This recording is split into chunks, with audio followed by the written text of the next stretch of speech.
সন্ত্রাসীদের আতুরঘরকে আমরা আজকে মুজিব পাবলিক টয়লেট উদ্বোধন করলাম। জুলুম নির্যাতনের পরে 2024 সালে জুলাই গণঅভ্যুত্থানের মধ্য দিয়ে এই বাংলাদেশ থেকে স্বৈরাচারী ফ্যাসিস্ট সরকারকে এই বাংলাদেশের জনগণ উৎখাত করেছে। এবং আপনারা জানেন যে রাজশাহীতে আমাদের প্রিয় ভাই শহীদ আলী রায়হান ভাই এবং শহীদ সাকিব আঞ্জুম ভাইকে তারা কিভাবে শহীদ করেছে এবং হাজারো ভাইকে আহত করেছে।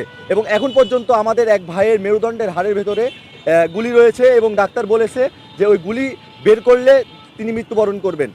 এত দুঃশাসনের পরেও সে আওয়ামী ফ্যাসিস্ট সরকার আবারও আমাদের বাংলাদেশে প্রাসঙ্গিক হয়ে ওঠার চেষ্টা করছে। এবং আপনারা জানেন যে কিছুদিন আগে তারা রাজশাহীতে এই আওয়ামী লীগের অফিস, এই সন্ত্রাসীদের অফিস শুভ উদ্বোধন ঘোষণা করেছে। এটার জন্য আমরা উদ্বেগ প্রকাশ করছি। এবং এত জুলুম নির্যাতনের পরেও তারা যে রাজশাহীতে এই তাদের অফিস উদ্বোধনের মতন দুঃসাহস দেখেছে, এটার জন্য আমরা খুবই শঙ্কিত। আর আরেকটি বিষয়, 17 বছর আপনারা জানেন যে কিভাবে তারা বাংলাদেশের জনগণকে কুক্ষিগত করার চেষ্টা করেছে এবং এই সন্ত্রাসীদের এই আতুরঘর আবারও তারা উদ্বোধন করে প্রাসঙ্গিক হওয়ার চেষ্টা করছে। এটা আমরা বৈষম্যবিরোধী ছাত্র আন্দোলন রাজশাহী থাকতে আমরা এটা হতে দেব না। এর জন্য আমরা এই সন্ত্রাসীদের আতুরঘরকে আমরা আজকে মুজিব পাবলিক টয়লেট উদ্বোধন করলাম এবং সংশ্লিষ্ট কর্তৃপক্ষের কাছে আমরা একটি স্মারকলিপি দিব এবং স্মারকলিপির মাধ্যমে এই জায়গাটাই যেন মুজিব পাবলিক তৈরি করা হয়, এটার জন্য আমরা জোর দাবি জানাবো।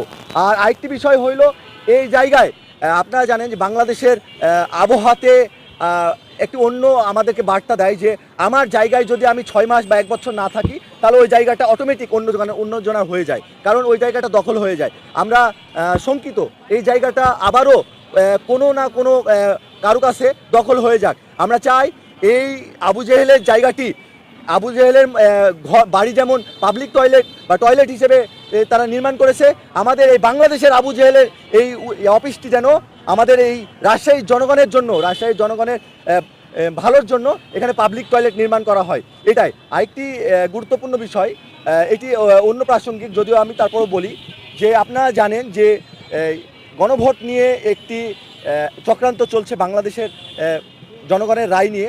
আপনারা দেখছেন যে বাংলাদেশে এই 12 তারিখে 2টি ভোট হয়েছে, একটি হলো গণভোট আর একটি হলো জাতীয় নির্বাচন।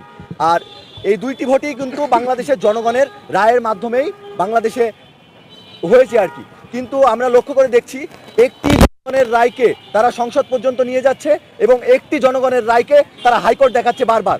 আমরা স্পষ্টভাবে বলে দিতে চাই, বাংলাদেশে যদি জনগণের রায় নিয়ে সিনেমিনি খেলার কেউ চেষ্টা করা হয় তাহলে বাংলাদেশের জনগণ আর ওই হাইকোর্ট আর ওই সংসদ ভবনে যারা সংসদ সদস্য আছে তাদেরকে চিনবে না। বাংলাদেশের জনগণ আবারও রাজপথে নেমে এটার আদায় করে ছাড়বে ইনশাল্লাহ। এবং আপনাদেরকে অসংখ্য ধন্যবাদ আমাদের এই জায়গাতে এসে আমাদেরকে সহযোগিতা করার জন্য। আমরা আপনাদের মাধ্যমে বর্তমান সরকারকে আমরা অবগত করতে চাই যে আপনারা সরকার গঠন করার প্রথম দিন থেকে আমাদের এই জুলাইয়ের আকাঙ্ক্ষা বাস্তবায়ন এবং গণভোটের যে আকাঙ্ক্ষা, এটা নতুন বাংলাদেশ বিনির্মাণের যে স্বপ্ন, এই স্বপ্ন আপনারা মানতে নারাজ হয়েছেন এবং আমরা আপনাদের কাছে দাবি করব যে এই বাংলাদেশের 1400 শহীদের বিনিময়ে যে নতুন বাংলাদেশ অর্জিত হয়েছে, এই নতুন বাংলাদেশে জুলাই সনদ বাস্তবায়নের আপনারা অতি শীঘ্রই উদ্যোগ নেবেন, অন্যথায় আপনাদেরকেও জনগণ অতি শীঘ্রই ছুড়ে ফেলবে ইনশাআল্লাহ। ধন্যবাদ সবাই।